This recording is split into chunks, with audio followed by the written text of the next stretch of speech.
jecha sin ajjeesa ati gajja'ina jalatti budi sin dhiita ati naa dhiitami sin saama ati naa butami jechuun is not going to work biyya kana keessatti hin fudhannu jechuudha kana ummanni kun hin fudhatu.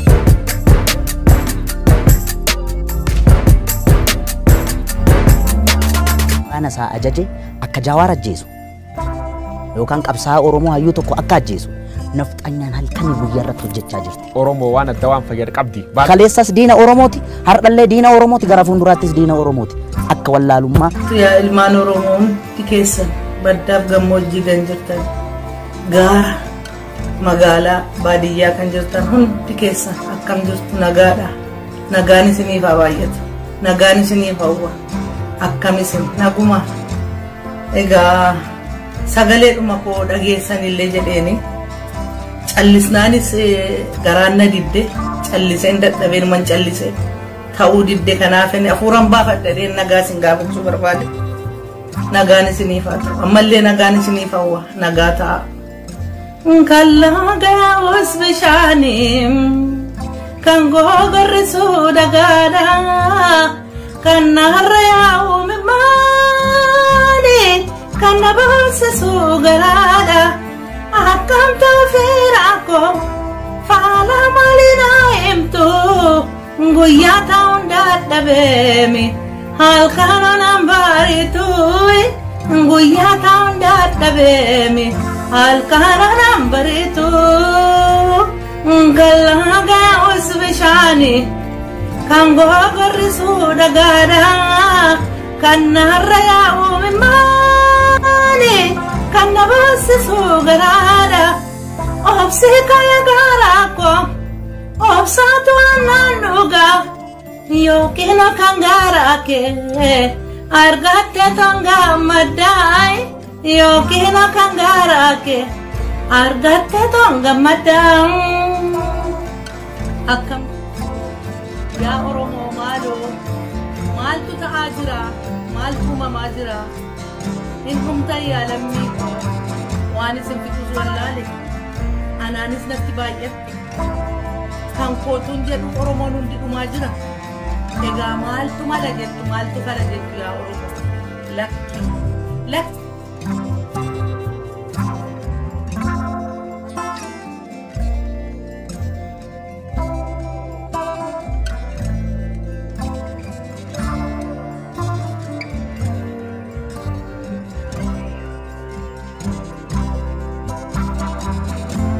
Tokko ta'aati ka'aa mi kana gaafatta walii naa gaafanne kutaan kudha tokko gaafi tokko yoo gaafanne akka mo'annu beektu miti kutaan kudha tokko afaan tokko yoo dubbanne yaada tokko yoo haasofne miilla lamaan yoo wal duukaa dhaabbanne akka mo'annu beektu miti dhiiroo lakki yaa Oromoo lakki waliin harcaasina lakki aangoon kun waggaa meeqan jiraatu aangoon hin dhufan darba.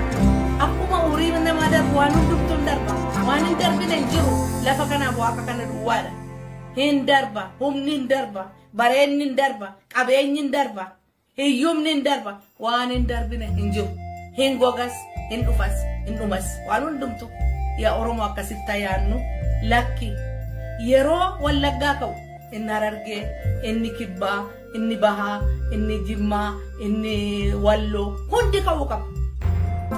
Yeroo inni Baalee ka'u rakkatu inni Wallaggaa inni Shawaa inni Arsii inni Harargee hundi ka'uu qaba wal duukaa.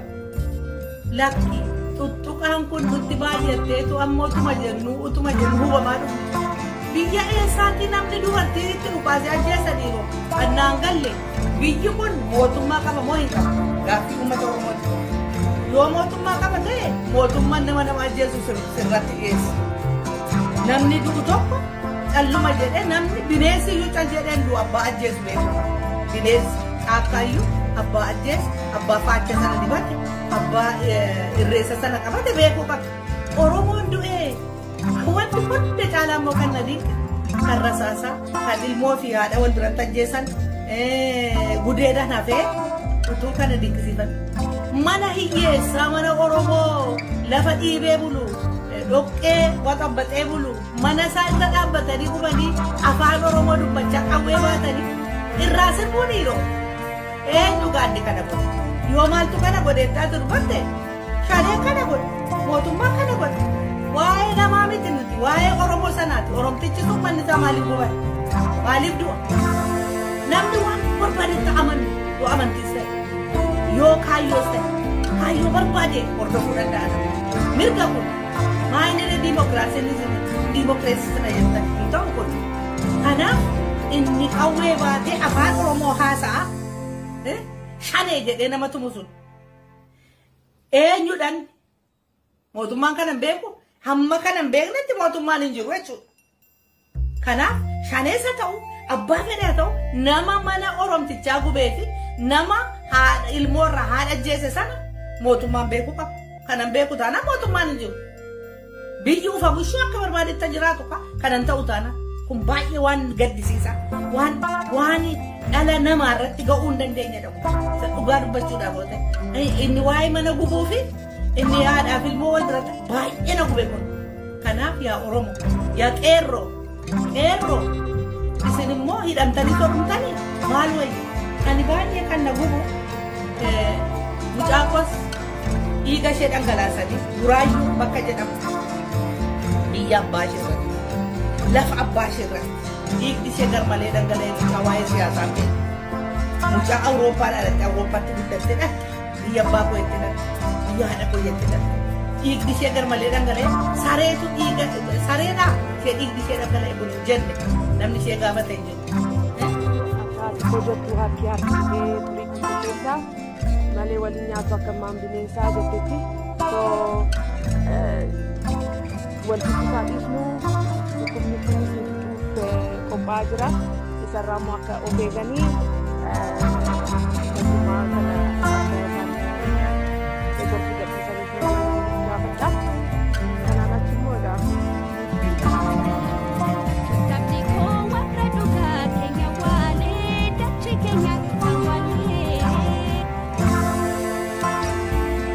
ilmi Oromtichaa dinquudha yaasin jiraanne dhiigdi mucaa koo lafatti dhangala'ee dhumti. Dhiigdi keessaan utuu inni hin tajaajille. Lammaffaa immoo mucaa koo isa dhiiraa kan na tajaajilu kan na gargaaraa jiru. Ammas lafa isaan qabanii buusan hin beeku. Nama qabeessa dhoksa hin beekan. Kanaaf mootummaan jiraa jechaa jiru. Yoo dhuguma biyyi kun mootummaadhaan bula ta'e gadhiisaa dargaggoo hidhaatti gidirsitan kan dargaggoo naaffisaa jettan kan dargaggoo karaatti hambisaa jettan kana beelaan ajjeesaa jettan dhukkubni mana hidhaa keessatti dararu kan maaloo daraa keessan fakkeenyaaf amma biyya Awurooppaa jirra nuti biyya Awurooppaa kanatti bakka nuti jirrutti bakka nuu mijaa'utti nyaanni akka nuu bitamu nyaata iddoo nuu mijaa'ee akka bitan karaa wal keessa deemuun hin jiru.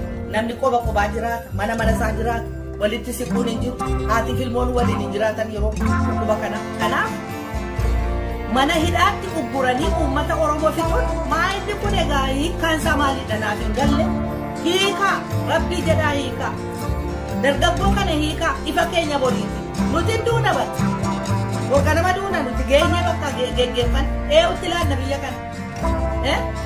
Amma fakkeenyaaf egaa Abiyyiin nama guddaa ta'e biyya bulchaa jiru hedduu haaboo eenyutti kennuuf maaloo yaa jarana haqa duukaa deemu yeroof gammanna yeroof birrii kanattis gammanna yeroof mana kanattis gammanna yeroo lafa kanattis kabachamna gatiin qabu hin darba wanti hin darbine hin jiru garuu ilmaan Oromoo warri kun jalaa guddatan kun yeroo darbe yaani ilaalaa ture miidiyaatti barattoota Oromoo funaananii biyya Amaaraa keessa sakaan ajjeesanii sakaan ari'anii hedduu waan nama gaddisiisu ilaalan maaliif duuna maaliif garmalee duuna biyya abbaa keenya irratti qe'ee namaan danne egaa badiin keenya yuunivarsiitii biyya Habashaa keessatti barachuu qabnu jechuudha isa dhaqu balleessine kan kanarraa hafe nuti maaliif biyya keenya irratti duuna maaliif biyya keenya irratti dararamu tokkummaan akkasii jira yaa Oromoo kanan isinitti himu ijoollee keessa mana hidhaatti akkasii yaasan yoo sirni jira sirnaa gaafata haa ba'an ijoolleen keenya gadhiisaa mucaa kosnaa gadhiisaa bakka dhoksitanii Eeliyaas Tasfaayee jedhama maqaan sanaa gadhiisaa ijoollee isa fakkaatan dargaggoo Oromoo hunda gadhiisaa nun dhukkubsinaa mataa nun maraachinaa maaliif yeroo rakkinaa sana keessa bara wayyaaniin na darartu keessa yeroo nani biyyaa ba'u kan nagargaare mulmulee kakka Oromoon ba'i kan deeminaan jedhee kan saantima nagargaare karaa mooyyaalee na baase gurraacha kanaaf horii mulmulee kakka hiraa Keeniyaa galeen horii malee tocho'uun hin jiru mulmulee kakkaarra nama attamii ta'ee taa'e utuu kana dinqisiifannu amma immoo tokko nuu guddate namni na wajjin bosona ture har'a guddatee deebi'ee karaa kanammoon Oromoo tajaajila karaa kanan Oromoo guddisa jedhee nama dhamu nama sabaaf sablammii addan baafne nama rakkate hunda gargaaru Dinquu Dayyaasa kunoo biyyaa baasan isa maalaa taanu Oromoo akkamatti waa'ee Dinquu Dayyaasa callistan adoon dhibaa qabeenyaan Oromoo qabeenyaan Dinquu qabeenyaa Oromoo yoo bisa Oromoo matu rakkate amma dhugaama dubbachuudhaaf yoo ta'e Dinquu Dayyaasa kophaa nyaatee beekaa dhiiroo Obaasaa waan tokko godhatee beekaa artistiin kun utuu Dinquu Dayyaasa hin jirre amma ammaatti lubbuun isaan keessa jirattus baay'ee nama gaddisiisa.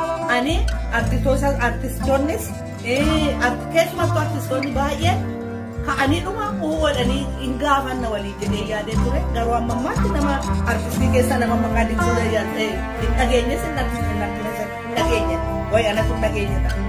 Waa'ee Dinquu Dayyaasa uummata Oromootti niyyaa. Dinquu Dayyaasa qabeenyaa saattatee Dinquu Dayyaasa yoo seera balleesseera ta'e seerri yoo jiraate seeraan gaafatama malee maaliif fayyadama nama tokko Dinquu Dayyaasa Oromoo hunda Oromoo 60,000 Dinquu Dayyaasa miliyoona 60 kanaaf adaraa keessan waa'ee Dinquu Dayyaasas waa'ee mulunee kaakkaallee maaliif kana ta'ee mulunee kaakka maaltu karaatti hambise jennee gaafachuun dirqama keenyatti. Calluma jennaan yoo calluma jettan Oromoo gateen hin jiru. Iyyuudha. Sagalee waliif ta'uudha. Wal gaafachuudha. Waliif gadduudha. Waliif dhiiguudha. Waliif dhimmuudha dhimmichi. Kanaaf yaa Oromoo yaa artistoota Dinquu Dayyaasiin hin irraanfatina. Hin irraanfatina. Rakkoo yoo jiraatu Oromoon hunditti gaafatama waa'ee Dinquu Dayyaasa. Yoo badii qabaate seerri jiraata. Seera malee ari'atamuun garuu akkuma keenya ta'ee jechuudha. Seera malee ari'atamne nus seera malee namni ari'atamu biyyi hin jiru jechuudha seerri hin jiru.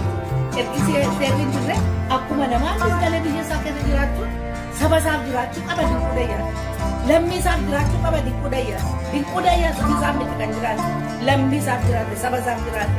Waa'ee Dinquu Dayyaasa gadi fageessee hin gaafate. Waa'ee dargaggoo mana hidhaatti dhumaa jiranii gadi fageessee hin gaafate. Maaliif dhumu? Maaliif hidhamu? Mirga gaafatanii dhiiroo waa'ee Oromummaa gaafatanii bari akkamitiin horiin gaafanne hin jarri kun ajjeechaan gaafanne nama ajjeefnan hin gaafanne mirga biyya abbaa keenyaa nuuf haa ta'u qe'een keenya bilisummaa argu nuti namaa gadi taanee bara baraan hin jiraannu akka namaatti barannu akka namaatti hojjennee agarru akka namaatti duroomuudha gaaffiin Oromoo akka namaatti afaan keenya haasofnu akka namaatti afaan keenyaa hin barannu akka namaatti aadaa keenyaa guddifannuudha gaaffiin Oromoo. Kun amma deebi'uu qaba. Hin deebine inni kun kanaaf gaaffii Oromoo deebisuudha. Mana hidhaatti dargaggoo bituun yakka guddaadha. Dargaggoo keenya nu hiika. Yoo kanaachi immoo yoo seeruma turutti nu keessa ta'e nu fixa. Waluma duukaa nu fixa. Tokko nu fixina. Qe'ee manas nurratti hin gubiin.